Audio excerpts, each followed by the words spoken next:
வந்துடுச்சு, குக்கு குக்கு கதை சொல்ல வந்துடுச்சு.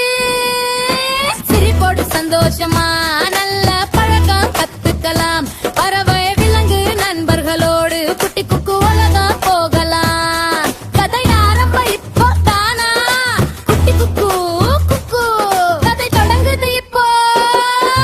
பறவை குக்கு சொல்றத கேளு, நண்பர்களோட கதை பாரு. குட்டி குக்கு குக்கு கதை தொடங்குது இப்போ. அதே காட்டுல இன்னொரு நாள்ல குக்கு இன்னொரு விஷயத்த கவனிச்சுச்சு.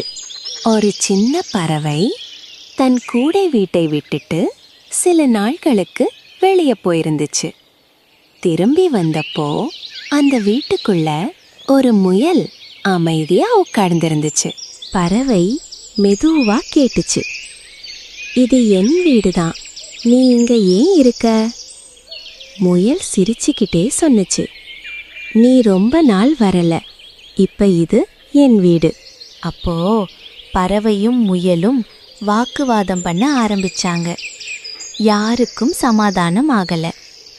அதனால காட்டுல இருக்கிற மற்ற விலங்குகள் சொன்னாங்க, ஒரு நீதிபதிய கேட்கலாம். அப்போ அவங்க ஒரு மரத்து கீழே தியானம் பண்ண மாதிரி உட்கார்ந்திருந்த ஒரு பூனைய பார்த்தாங்க. பூனை ரொம்ப நல்லவ மாதிரி கண்களை மூடி முத்து மாலை போட்டுக்கிட்டு அமைதியா இருந்துச்சு. இந்த பூனை நிச்சயம் நல்ல தீர்ப்பு சொல்வான் நீ நினைச்சு பறவையும் முயலும் அவனிடம் போனாங்க.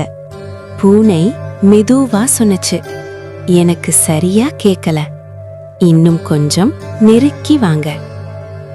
இருவரும் நம்பி அவனுக்கு அருகே போனாங்க. அடுத்த நொடி அவங்களுக்கு தப்பிக்கவே முடியல. உங்களால் இனி தப்பிக்கவே முடியாது. இதையெல்லாம் மரத்திலிருந்து பார்த்த குக்கு அதிர்ச்சி ஆயிடுச்சு.